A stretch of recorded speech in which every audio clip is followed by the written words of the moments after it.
Welcome, everyone. My name is Maria Teresa Barbist. I'm one of the co-founders of SF Artists Alumni, and today is actually our 5th anniversary. 5 years ago, on the day we started SFAA, and Right.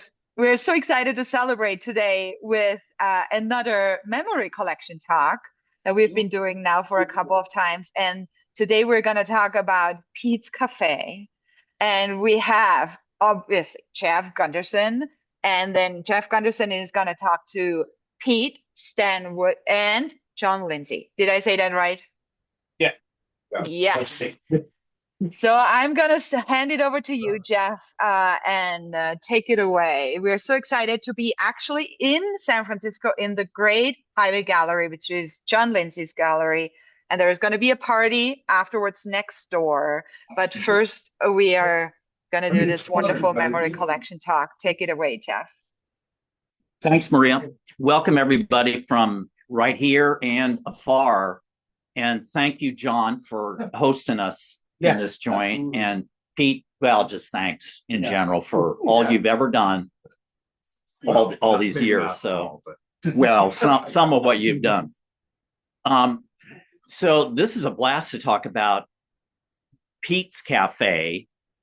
And the cafe has a long history at the school. And I was put together these historical images along with ones that John and Pete had shared. And there's some of the ones behind us here are the ones from either John's or Pete's collections of things that they put together, and they're admiring things. And some of the people in the audience are in these images too, which is cool. But obviously, from what we've done so far, we're going to wing this thing as we go through. We are out at the Great Highway Gallery, which is truly near the Great Highway in San Francisco and near the ocean. And we should probably check the surf report, and maybe some people would leave who are surfers in here. Maybe John. It's not that bad. Okay. Yeah. And it's for all you people stuck in heat somewhere, it's probably about 58 degrees here, 60 degrees, and sun's trying to break through. So we're in heaven right here. It's a perfect temperature. Oh wow, this thing is really getting close, Eugenie. Oh, we have tech support. So and just to jump in, all the photos, all of Pete's archives, those are all things that someone came in after Pete took a walk from his duties at the Art Institute and went and grabbed. So they're not mine. They're basically, this is all stuff that somebody went in and rescued and brought to Pete. And then Pete had them in his closet. Oh, yeah, that's right. Yeah. You know what? It seems like I should have asked that question at some point, because I don't know how that archive appeared, but man, it's a really, really good one. And it documents, a good chunk of the character of that joint for those years too. Yeah. That was a good chunk too. That was. Yeah, it sure was. I forget what the dates were. 1992 or something. 91, yeah, somewhere in there. Yeah, 91 to 7 maybe. Yeah, something like that. Yeah. 2007, I think. So it's recent history. Hey, there's Flicka. And Flicka. Flicka, well, and all these restaurateurs. They offered the job to you first, Flicka, right? And They offered the job to you I first. just downloaded it. Oh, for the cafe? Yeah, and you knew better. I want to get a Microsoft. So I didn't take it because I Play It PowerPoint. won't convert over then. No. Try it anyway and see what happens. Okay. Because I get that prompt Yeah, it all the was time BYOB. and then download It was anyway. the bureaucracy aspect of it. Well, they didn't get it, but I can understand. I they might didn't have want downloaded to already on my It desktop. would have been nice if you're online. Yeah. Well, since they didn't let you in, they never had to deal with drunk students. Never. Because that just never happened. Oh, well, in secret. Huh. Not that secret. Damn. Oh. Are we Well, we're still trying to wrestle to get a PowerPoint. Okay. You Yeah, I go put ahead. together some Let me pictures. talk to Maria and see if I can send her that so that she can share the file. Okay. Yeah. And you can start. I'm gonna go next to I'm good. I'm okay, Flick. Thank you. Sure. Yeah. But do you see Candace out there? Yeah. She might like a I'll matcha go ask latte. her. I bet she does. Hey, how are you? Maria, I'm going to send you the file so that you can share it if you can, because Okay, it's yeah, too no large. problem. Yeah. Just send it to Okay. me. And Okay. you Can we can see just those continue files talking here? without the Yes. PowerPoint. To be able to see them, yeah. Yeah. Yeah. They're pretty good. Yeah. But most of the pictures that we put together are, there's a handful of historical ones that really are pretty funny that some people in this audience and online will recognize, because you'll recognize some of these characters, and I'll mention them as we yak through some of the history of the thing. But most of it is about what I consider the golden age of the cafe.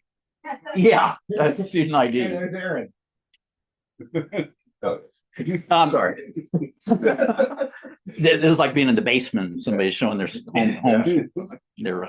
home slides.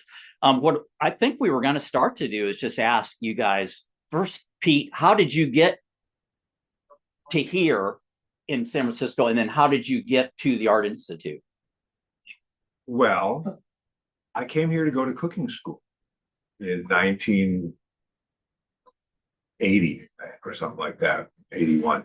And I came to cooking school. I went through that, and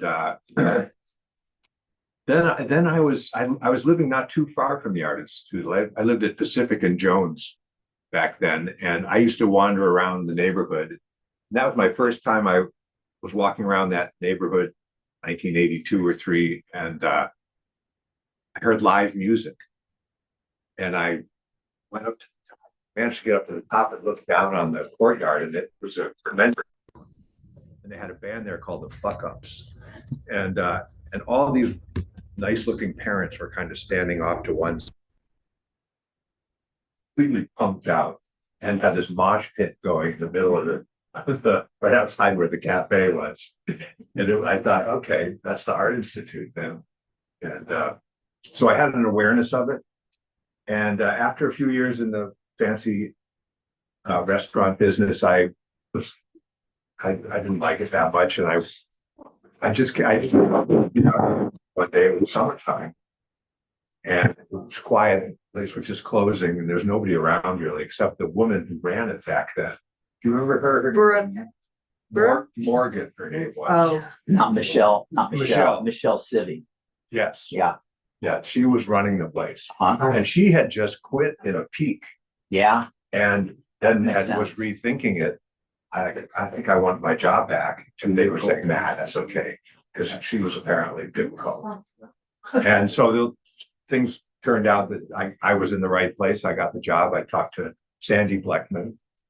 Yeah. She was my first boss, and she offered me the most outrageously low salary I've ever been offered. But good benefits. Right.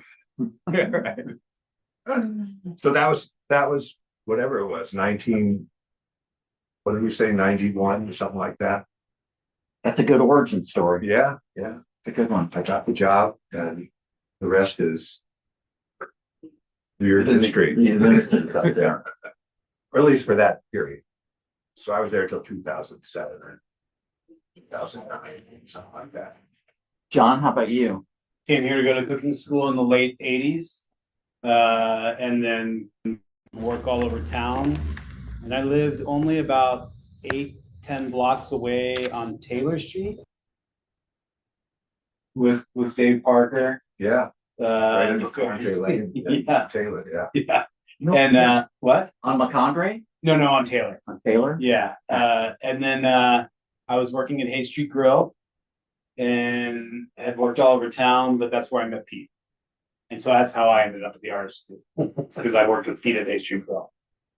John and I formed a special bond Yes. at the Hay Street Grill. Also, Kristen wouldn't go out with me until I left. She didn't want to go out with anybody that she worked with. And Pete had a job. So everything kind of worked out in the right way. Hi, Ivy. Okay. Oh, sorry. Wow. Okay. Well, more Yeah, people. John and I were, we kind of went in and out of each other's lives. And then there came a time when it was right for John to come to the cafe. It was the right time. It was absolutely the right time. Yeah. Was there something that you guys ran away from? The fancy restaurant business. Yeah. I didn't like that. I didn't like looking out in the dining room and you see all these people eating and you think, none of my friends are out there. I can't afford to eat here. Yeah, I didn't like that. So are these images up now, Eugenie, do you think?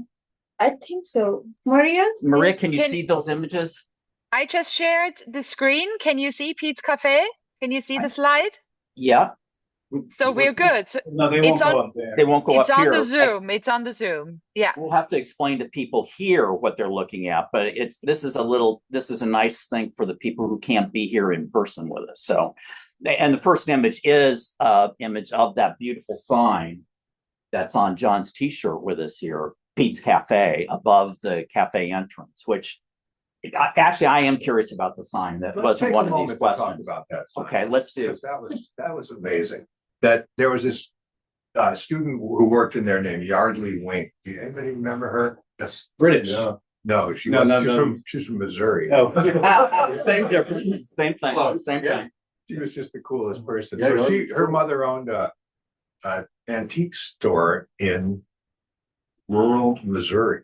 And one time she went home for Thanksgiving. She came back and she drove all the way back from Missouri with the Pete's Cafe sign at the back of her small car. God. And the mother had it in her antique store, and Yardley said, I gotta have that thing. And the cool thing was, I thought, man, I don't know if I should just put that up. I was kind of waffling about it. And then a couple days later, I come into work and there it was, over the door. And a bunch of people had put it up in the middle of the night, and it just got ladders and bolts and Wow. so, and there it stayed for many years. Yeah. And it was controversial because there were always people that thought it shouldn't be called after a person's name, especially a person that was working there, because it might create confusion about who, blah, blah, blah. But it still always stayed there. It was from Boonville, Missouri, where Yardley was from. What was it? Boonville. Boonville, Missouri. It was like a super tiny little. I Yeah. almost went out with them to go sell like fireworks during one summer. Yeah. It was just like hot and miserable and just terrible. So it was like East Coast. Yeah, You know, Missouri's East Coast They had for a us. store there that I wanted to give me a hat. It said liquor, guns, ammo. Yeah. It was on the highway. And I'm like, oh, I gotta have a Well, hat for that. That sign I remember as people who would come to the place, they would say, I'm gonna go over to the school and I'm gonna meet at Pete's. Yeah. And those are the two things. Yeah. And everybody knew what those were, you know, and it wasn't like some secret code or something, but that was it. That was the spot. Yeah. That was the spot. And the sign, I think the sign looks good there in that brutalist courtyard. This is the image. The image that you see online was the image I was gonna ask Pete about his background, how he got to the Art Institute. But maybe you can explain what the image is to the people here. The images of me standing there with Michael Mason and Ermin Merkin. You remember those guys? Anyone? Yeah. Ivy does. Hi, Ivy. This will be recorded so Yeah. you can take a look at these images too later. You know, it was just worked there all those years. Every semester there would be 15 or 18, 20 students working there at any given time, semester after semester, you know. 5 coming in, 5 coming out, going out. Yeah. And we just I remember every September when they'd have the new students come in, we just stand there at the window and go, where do they find these people, man? we would do the same thing looking down into the courtyard. We go, wow, look at this. But I loved it. I loved all those people. We look down at You guys know what that. is you people and we'd think, hell, they're artists. They don't need to go to art school. They already qualify. Give them a degree and move along. Okay, next image. Anyway, those were two of the guys. And there's John, who doesn't look any different with some people. If you want to describe what's going on here, John. That is a pan of egg noodles with a pound of butter and a little parsley garnish on top of the pound of butter. Very nice. So I used to tell it's Mondrigo. What's it? It's Ray. Ray. Man, Yeah, Ray. yeah, Ray. Yeah. So Ray, fat is flavor. That was the motto at Pete's Cafe. So we threw on a pat of butter and then It's Not a pat, Ernie's. not a pat. It's a but- pound pat. It's an oversized A 1 pound conceptual pat. See, that The- shows what the thinking is. But then it's in the background. There are two staff. One of the people worked for Ernie, and she worked in the accounting department. And she has a fork, and she's trying to lean over and get at the pasta. See? So, Yeah. John knew what he was doing. Yeah, and then the other woman to her right is it's where did she work? I think she was actually maybe a teacher. Yeah. I love how proud you look of this food. Yeah. As well he might. Yeah. Hey, we Okay. broke even while I was there. That was a That was a That's big better than any other department, though. right? Yeah. we In the broke school in even general. and gave away food. Next image. Who else we got on here? Oh, and then the two of you, when I was gonna ask how you got there, and then show this that's image how of we you got there. guys, Yeah. you know, back cooking up the stew. Next image, maybe? And then just a random shot of that beautiful floor that was in there at one Yeah. point with those beautiful original tables that were there. And Those some, tables weighed. How much do those tables weigh? Really heavy. yeah, And 75 the pounds or chairs something. too. Those chairs were not light. Those Yeah. chairs were. I hated summer. People would come and say, "Oh, we're gonna have a show. Can you just move the tables to the edge of the room?" And think, "Oh, hell." when we moved the archives to the basement of Crown Point Press, we were wandering around trying to determine what was archival and what wasn't. And we found one of those tables that was being used as a desk up in printmaking. And so that's the desk that I use. That's what I use as a desk. So, you know, you can come and pat it whenever you want to come down. That was nice, heavy, laminated. Was it maple or what? Yeah. Heavy. Heavy. Yeah. Okay, maybe the next image. And that great view. Oh, Here we go into the historical ones. And this shows the cafe when it was in what became 26 in the film department. And what's nice about this image is it shows this mural that includes, it's a photograph that was taken by Ansel Adams. And it shows a What? photograph They that, never came in our place. yeah, but you had that egg salad recipe of Yeah, his, right? That that's you right, would serve. yeah. Yeah. But it shows at the top, it shows the cafe, and it shows the in the mural it shows what's her name it's Gertrude Morton, known as Morty, who was the other legendary cafe chef from the 1930s and 40s who lived near Macondray where John lived. Yeah. Actually. Yeah. Okay, next image, and you'll see a close-up of that mural, and you can see Morty at the top there, and students Presiding. she's presiding Yeah. and serving food, and people are playing horseshoes. It shows pretty much the athletic program. There's fencing in the courtyard in this mural, and people playing piano. Next image, and this is because it was taken by Ansel. I was wondering where that recipe is of Ansel's that Yeah. you would serve and excel in. Not sure I know. I don't. Okay. I don't know where that is. It's something we'll track it in the archive. Okay, next image. This shows in 26 again, which becomes the film department, the original cafe in the old building, and shows everybody around sitting around smoking and drinking coffee, and it actually shows Bernice Bing and Joan Brown in the image too. People wearing ties, coats and ties. Ties and blue jeans, ties and Levi's. So was that up in the front? Because there's windows. It truly was down the bottom. It was underneath there was the library, the administrative office, and then the cafe way underneath. But it was open to that to the meadow. Okay, next image. And that shows the original cafe with those tables. You know, when that building was built in 1969. Oh yeah. And with those Eames chairs. Next image. Nice. And they announced it was a big deal. And so, you know, what they announced was this they announced a grand opening of this gourmet cafeteria, as they called it. You have the next image. And on the very first day of school, they opened with it was run by two students, Cassandra Mitchell and Sarah Ayers. And the cafe opened on the first day of school with a Mary Jane special. and the recipe was supposedly going to be printed in the newsletter. French bread sandwiches and homemade soup. Prophetic. And then students hanging out in the cafe in the early 70s. Smoking, probably. Smoking. Remember when they had the gigantic hoo-ha about whether we should have smoking in the cafe? Yeah. God dang. That vibe of the 70s, natural sandwiches. And then the next image shows how elegant it was at Christmas.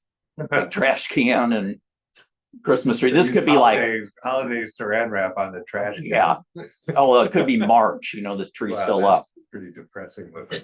And then the next one shows the multi-purpose use of the cafe that always happened. This shows Mike Henderson with Romeo Void Band. Oh yeah. Mike singing. And then next image shows Deborah Isle with Romeo Void in the cafe. Oh, that looks like fun. Yeah. And that's the cafe staff when it was farmed out and was called the Haven. Yeah. And Fred is over on the right. He was the guy running the cafe at that time. Hey, Jeff, are you looking at something different than? Yeah, you guys are seeing. We couldn't figure out how to get the PowerPoint to work, but this will be online so you can see it later. But we'll get back to some other. Yeah, I think. Yeah, it will. Oh, yeah. I'm sorry, Flicka. And Flicka, you're not in any of these. Yeah, but the next couple images are a couple more historical ones. But you'll like this one, Flicka. The next one shows one of the people who ran the cafe. They put it back into students' hands, and it was Thomasina DeMaio. So this is Thomasina lying on the counter. Oh, that's how And in the next image, you'll see what they had always with Thomasina every day was lasagna, Italian and lasagna. And there's her staff, which included E.J. Yurkoff, which some of you may know, who also ran the cafe a little bit later.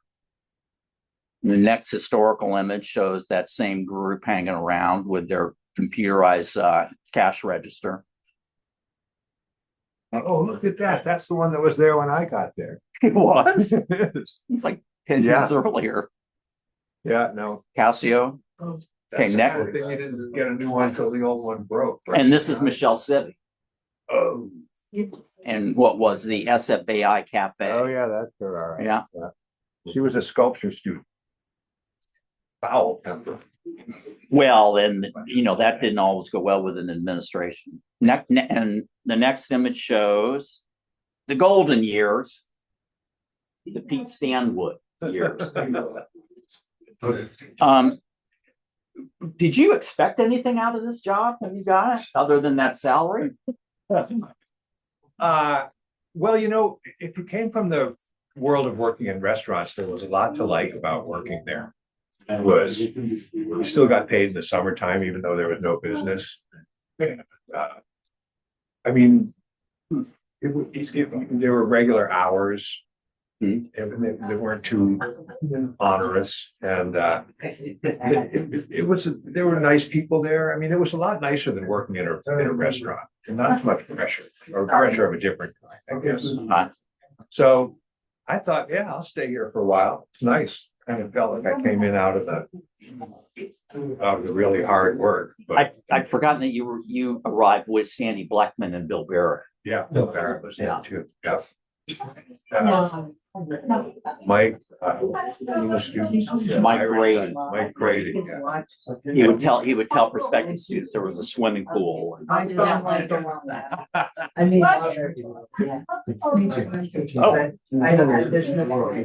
interrupt. We're gonna do some more high tech stuff as we talk to Pete. A lot of the images that you guys see up above here were in the exhibition that was held in January of 2020. Which one's that? He was the funniest guy. But he said so much funny stuff working with that. I still do. The guy you think that's true.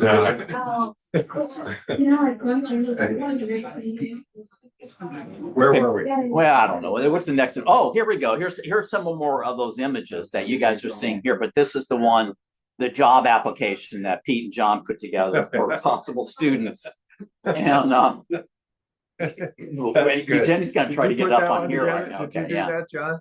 What? I didn't do that. It looks like Ivy might have done that. Yeah. Okay, well, it's hand done and it says, I like people, yes or no. I like food, yes or no. I like Pete, yes or no. If you answered yes to all three, take an application ASAP. See the fine printing in there? What if I have a crush on Pete? This was, I didn't write that. oh no. No, I'm sure you didn't. They did. I can't remember who it was, but. And I believe someone crossed out yes and checkmarked no on I like people. Yeah. That wasn't really a deal killer. If they didn't like people. No, that was encouraged. So we had like henchmen that hench people. Yeah. Did you guys have a bouncer? Well, Or did you ever have to bounce anybody? Yeah. we threw a few people out. Mostly they were distraught neighbors who had walked in. Yeah.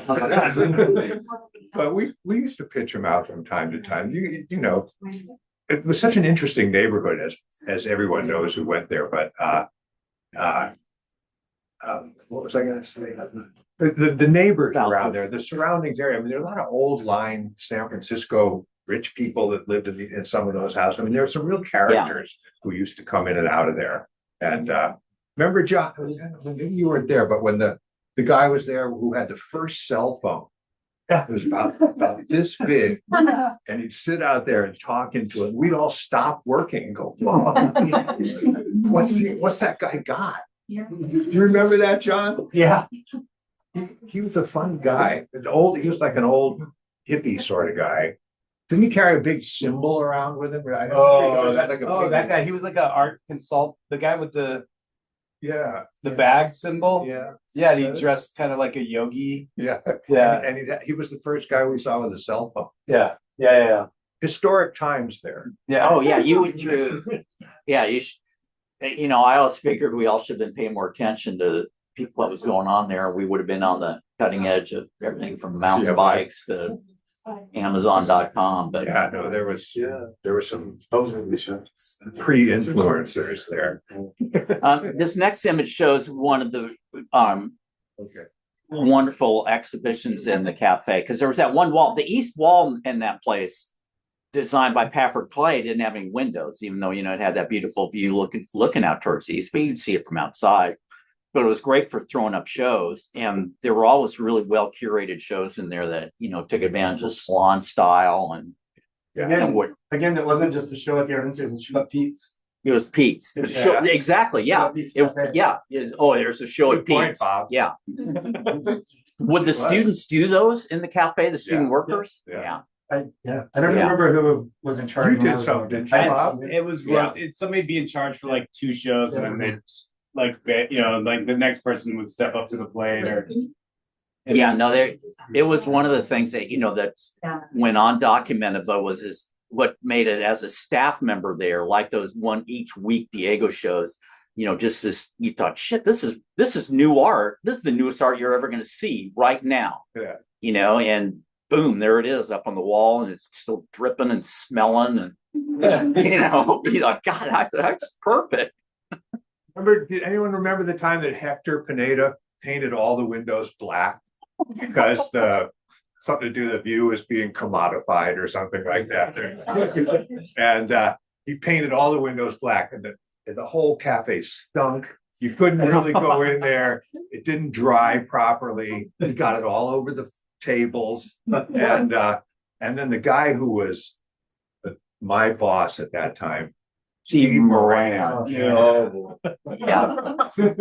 He just came in and he was like, his face was so red. And I said, what do you think, Steve? And he goes, you're not helping, Pete. And he ran out. Yeah, I think he had a heart attack on the job eventually. Well, he did. He did have a heart attack. In fact, it might have been that day. we never saw him again, but Didn't he? Well, there's a lot in the archives on certain administrators in the school. Yeah, Yeah, this is recorded. Yeah, Jesus. right. My clients.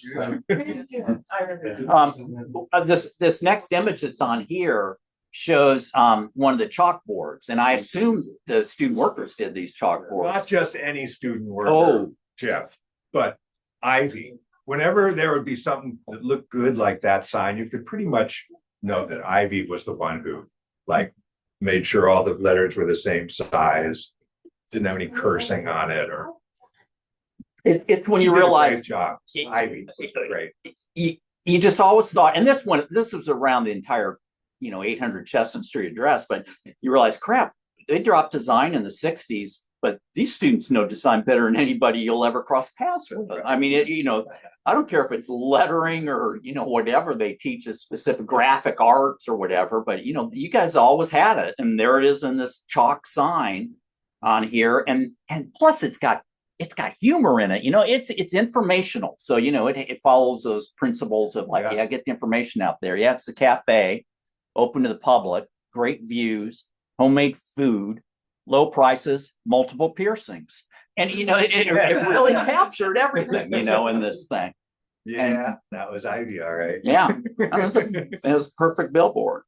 Okay, now here's something I wanted to ask you about, and what's up here now is the Thanksgiving menu. And it was something that was really important to the heart and soul of that place. But there were students that had to hang out there. They couldn't go home for Thanksgiving, and so they were hanging out there. And sometimes the administration, we're going off to wherever they were going. They didn't think about what the students were doing, but Pete did and John did, and they thought, well, hell, bring them in here and we'll have Thanksgiving dinner in here. Yeah, I used to get the food purveyor, which was one of the big food companies, Cisco, and they would give us the turkeys for free, and then I would also get the shake down the produce guy to give me some sweet potatoes and all that kind of stuff, green beans, and then we the cool thing we did, which didn't always work out the way we thought it would, but hey, there's Jet. We used to roast the turkeys in the ceramics kilns. Yeah. They would. Yeah. I would line it up with whoever was down there running the thing, and they'd figure out what time would they turn it on. They turn it on, it goes to a certain temperature, then they turn it off, and it slowly cools down. So we had to figure when was the time that it was going to be at a temperature that wouldn't just burn them to a crisp or make them come out raw. So that required some thought. How many at once? Usually about 10 or 15. What? Yeah. That's wild. Yeah. Look, you guys can't see this menu, but it says spice cider, roast turkey, mashed potatoes, gravy, sweet potato casserole, dressing, creamed onions, green beans, rolls, cranberry sauce, pumpkin pie, coffee, all you can eat, $2. $2. $2. I thought, I would just get them to pay for the stuff that the other guys didn't, for something. But yeah, all you can eat, $2. And then I can remember one time a neighbor came in and he looked at the sign. He said, all right. And then he went over to the table and he said, oh, this table's dirty. And he said to my wife, Candace, clean this up for me, will you please? And she said, hey man, you're paying $2 for all you can eat. Clean your own damn table. I'm afraid Steve Moran saw that $2 thing and had another heart attack. It put him over the edge. Now here's one with Ivy. Yeah, there's Ivy. Yeah. Yeah, here's a picture of you, Ivy, standing by your sign that says good. Homemade meals, not prisons flop. That was when they were going to subcontract the food thing, the food, whatever you call it, out to a big multinational corporation that also provided foods for penitentiaries. Which, as soon as that got out, forget it. Yeah, that ended it. Yeah. Didn't take long, but this image it shows you the drama. It does. It's very of the Art Institute. And some nice drawing too. Look at the not homemade slop, and there's a there it is. There we go. It was just up there. Anyway. Not homemade slop. And it had a picture Not of an prison open toilet slop. next to it. Right. Now, who would have thought of that? I don't know. But they used to do that kind of stuff in the summertime when all the students were gone and most of the faculty were gone. They just sort of want to quietly slip this thing in while everyone wasn't paying attention. But then once Ivy found out and some other people, they started a big Curtains on that idea. It was Chrissy Godfrey's idea, I think, to do that. Oh, Chrissy. Okay, now this next image, God, I hope we get this thing going. I hope you guys can see this, but you'll be able to see it at some point, because this one, I was going to ask John and Pete about the student workers, and there's so many great ones, as they were saying, in the cafe, but there's also a lot of overlap with the library, which I was like. So this first image shows Xylor Jane giving Pete a haircut, which I hope was up here at one point. Yeah. Good. But you realize the tonsorial arts were important that were being taught at the Art Institute. And, Xylor, I should have gotten her to give me a haircut, but crap, I missed out on that. But Xylor was one of the people who worked in the library and the cafe. So we love the overlap of it all. It was cool, there were so many students that were, they could probably give you a good haircut. There were a lot of them that were good cooks and interested in food. And anything like that with the possibility of improvising and inventing and creating something. And then Xylor would bring you something and maybe sign it, but maybe it wasn't her artwork. Nice. Nice. That's my personal theory, because I showed it to her and she's like, yeah, I don't know if I made that. When did you see her? I sent it to her in an email. I wanted to get authentication. Yeah. Yeah, Xylor, she worked in the summertime in the library, and there wasn't much to do, and so she just cleaned the whole library. She washed all the windows, and cleaned everything, and then we had her. She was a demon. When she started cleaning. Yeah, it was crazy. Oh my God! Christ Almighty! There was always someone. You don't like need this that. job. Every year there was someone who was just like the insane cleaner, but mostly there were slobs. The next one on here is Jibbs Cameron, who I think must have worked for you, right? AKA Dynasty Handbag. Another worker who works in the library. Yeah. Did Carla Milosevic work for you? Yeah. Yeah. This is the good Carla. There was the good Carla and the evil Carla who worked in the library. And this is the good Carla Milosevic was the good Carla. Yeah. They would do good Carla. Carla Gaitan. Oh yeah. Yeah. But they were good pals. They would do things. Yeah. And that's Kota. Did Kota work in? No, he never worked in. Yeah. He never did. He worked in film. He worked in film. Yeah. And there's Bob Linder. Look at that guy. Yeah. Damn, he's working. He's right here. Oh, you got. Oh, there we go. Now we're gonna start again. Let's start again.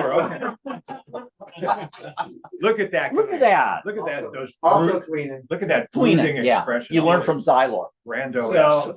So we when I got there, we had the 3 compartment sink.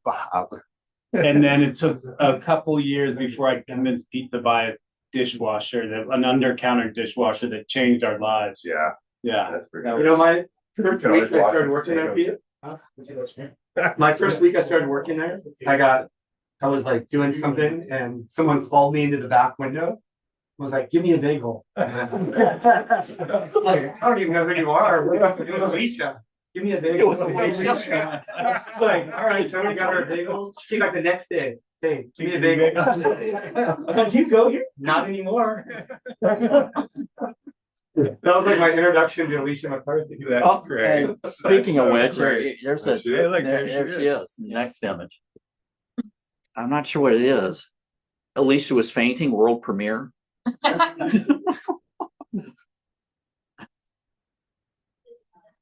And the faculty.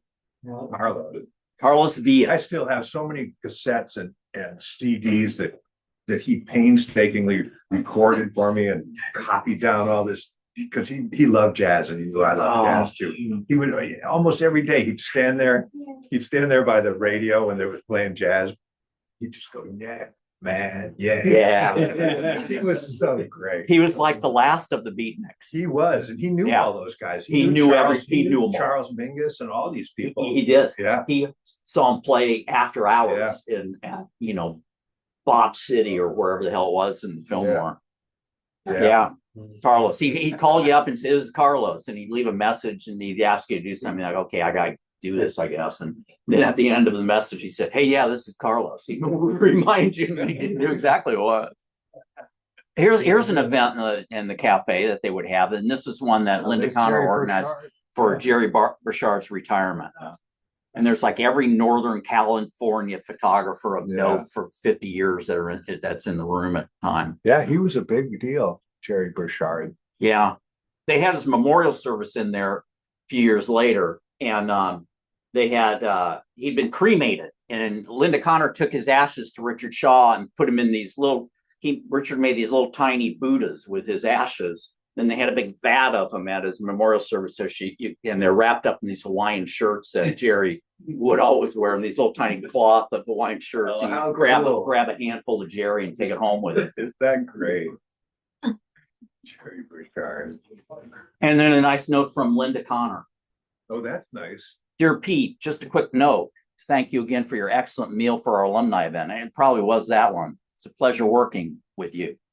Isn't that nice? Yeah. He's a nice person. It's probably in your HR file.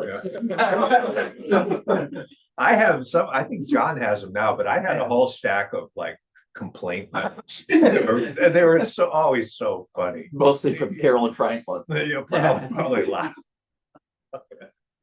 All the people that would wait in line there. And who was it? It was Sam who was no, it wasn't Sam, it was he'd be standing in line. No, it was Richard Berger. Richard Berger he'd be standing in line. If the line wasn't moving fast enough, he'd go, "Hey, come on, while we're young, huh?" And then Sam Chicalian would come in. One time I was cooking an eggplant and I was cooking this eggplant. I pull it out up off the stove and he's standing at the counter. I didn't know he was there. And he looks at it and he goes, "How do you fuck up an eggplant?" Really, tell me, how do you fuck up an eggplant? I don't get it. He always wanted his fried rice. Mm-hmm. And with a lot of peas, had to have a lot of peas. So he'd order off the menu and then put conditions on it as well. So while he's looking at the rating really about it too. yeah. I went with him a couple times. To the races? Yeah. You did? Yeah. That must have been fun. All right. Did you make any money? I won the trifecta one time. Wow, nice. Did he advise you or did you? He advised me. Wow, how come you didn't invite me? And this is a letter from Fred saying how great you are and everything, and you represent the essence of the school, and no other school in the world would be like this. And you guys can probably read it better from up there, but it was beautiful Fred letter. That's nice. Yeah. And that's in your archives. Yeah. Or maybe John's archives. Or maybe it's Stanford. Stanford. Archive. I think John sold it to Stanford. I sold it off to Stanford. That's 1991, early 1991. That's early. Yeah, look at that. So maybe you were there. Would have thought. Maybe you were there in 90 then. Because that's January. Yeah. Should have my white gloves on, I guess. Oh, yes. Oh, there it is. Yeah. There it is. The original. And then this one prompts a question. This is the recipe for corn muffins. Don't let anybody see that. I don't know if it's John's or yours, Pete. That's mine. But I still make that recipe. I just made that cornbread at home. Not that much of it. 4 cups of butter. It says makes about 60. Makes about 60 corn muffins. In that increment. Yeah. Well, when is the cookbook coming out? Oh, I have a whole the book. Well, it could be the book. Yeah. I have a whole notebook full of recipes that are written like that. They're all in these sticky plastic covers, with like food on them. And when you touch them, you immediately want to wash your hands. But that could be my cookbook. I don't know if you could recreate that whole experience as a cookbook, but someone would enjoy doing that. Now, what's next on here? Oh, and then an image from the exhibition that was here. Oh, yeah, look at that. There's a recipe file. Did you make that file or did I? No. Well, I mean, we separated everything, Patricia and I, when we redid the whole thing. It's all organized. Yeah, love letters. Oh, yeah, that's what I was talking about. People complaining notes. The complaining notes are funny. Is that what the complaining ones are in the love letters? I don't know what's on the letters. I don't think we should talk about that. Yeah, they're sealed for 50 years. But it's true though, that, that I was there every day. And I would see the same people every day. So of course people are gonna get sick of me. I mean, anyone would think like, God, is he still saying that same? But most people love it, Pete. Come on. I don't know. Yeah. And this is an image which I hope has been shown up here of the opening for the exhibition here in January 2020. Well, the person who did the original installations here, right to our left, Patricia. Yes. It was her. It was her work. Great. Yeah. And when I was going through everything, I found that, and I was like, "Oh, that's just the coolest thing I've ever seen." Yeah. And I asked Patricia if she'd help me recreate that. Yeah, it's so good. And here you have we got a quick note from Alice Shaw, who is on the Zoom, and she said she started SFAI in 1985, and I'm pretty sure Pete was there. And one time I got a corn muffin at Pete's Café, and someone had put blueberries in it and mixed it well. It was a green corn muffin. Green corn muffin. These are the blueberries. With blueberries. Yeah. Blueberries are good in corn muffins, but I don't know if they should be green.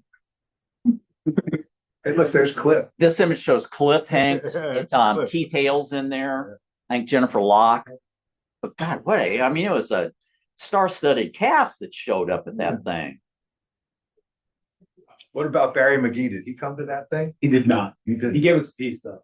And then this beautiful timeline. And who did the timeline for us? This is all Patricia. Wow. Patricia from Great. Tanisha helped me as well. Wow. Yeah, Tanisha. On the original one, the recreation was just John and I, but the original one was. Do you want to Tanisha read off and I. some of those things, Pete? 1954, Pete is born.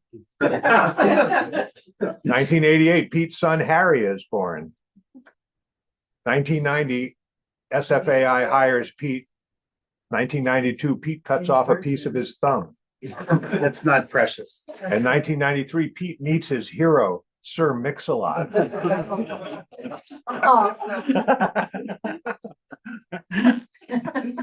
Oh, that's a Oh, here we go. Then we got 94. 1994. Pete's Cafe actually makes a profit. 1996, Pete purchases Teflon egg pan, hides it from staff.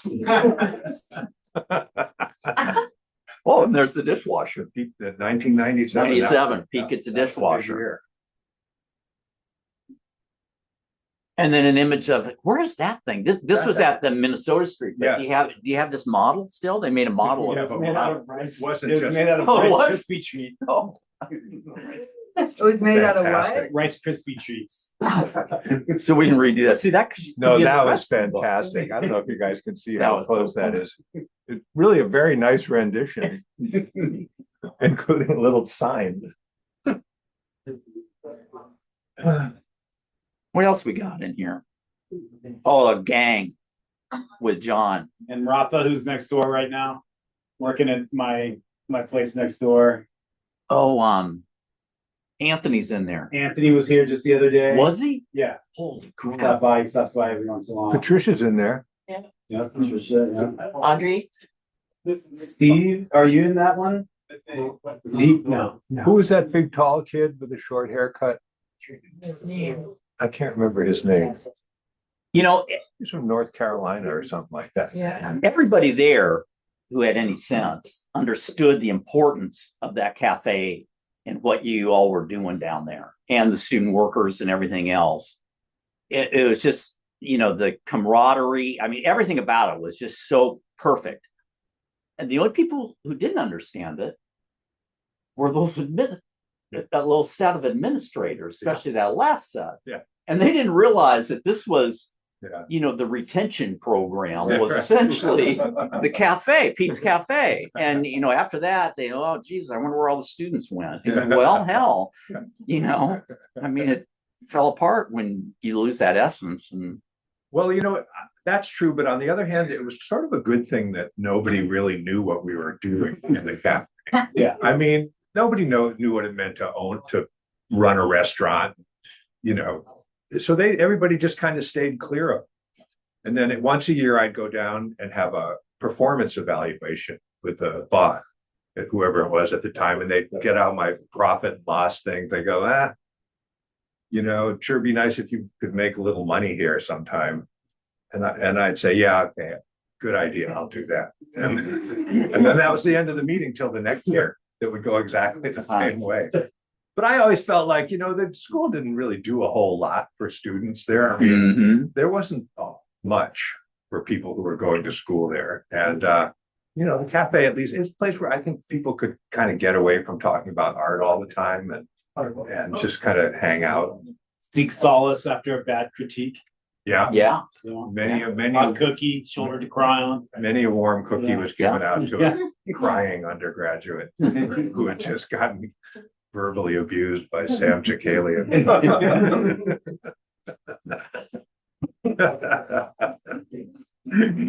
He was the greatest.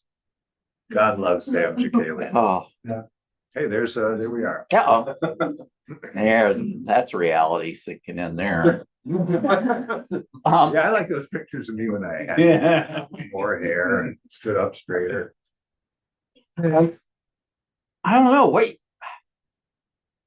Anything else? would you do it again? Would you do it again? Absolutely. Yeah. Yeah. Yeah. A lot of pieces would have to fall into place. A couple hip replacements, yeah. maybe. And Yeah. To say nothing of a total financial restructuring. Well, maybe for the audience here, we could go through those. Well, maybe, what do you think we should do, Maria? Should we take some questions, or do we have more time, or what do you think? We only have a couple more minutes for the Zoom people. So if you might want to just, close out the Zoom, and then you can hang out there in person and have fun for all of us and do a little party afterwards. And we're all jealous that we can't be there, but you should have a lot of fun for us. But we have maybe just a couple of minutes to wrap up the recording and wrap up the Zoom.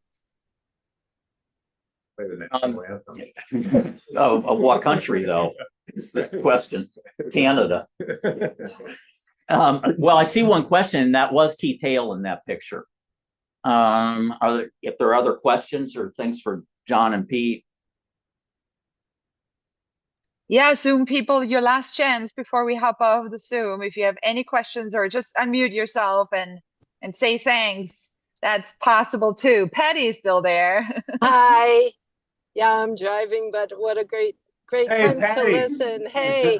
Hey, Patty St. Louis. Hey, I think of you both every time I don't cover a hot dish and put it in the fridge, because you taught me food safety. That's like actually dangerous. So I think of you all the time, and you look the same too.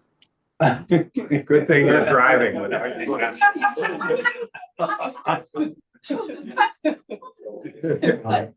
I always used to tell the kids that were working for me, some guy would come up and he's about to get a degree in performance art or something like that. And I'd say, you should really pay attention to what you do and learn in this cafe, because there's a good chance you're going to be out there pulling espressos. I want to have a little something to fall back stand on. All right. Thank you so much. Though, as far as that was possible. Thank you so much, Jeff and Pete and John, for this really great talk. I know it's been a little bit tricky to do a hybrid thing, but we really appreciate it for everyone who couldn't make it to San Francisco today. And we got a little glimpse of you, and we're able to share some laughs and look at the pictures together. And I hope you all have a wonderful time hanging out at John's Rusty Ladle restaurant, Soup Kitchen, and have a glass or two on all of us here on Zoom. We played some jazz outside. And listen to Pete's music, right? And we're actually all gonna hang again on July 21st with the Studio 13 jazz band. And we're gonna be at the archive and also on Zoom. So I hope you can all join us again on July 21st, and July 7th, we are going to have a spotlight talk with Kim Ano. And then there's a lot of other things happening. But now have a great time. Thanks so much for doing this. And I'll see you all soon. And special shout out to you, Jenny, who got us set up today. All right. Bye, everyone. Take care. Thanks, Jenny. Yeah.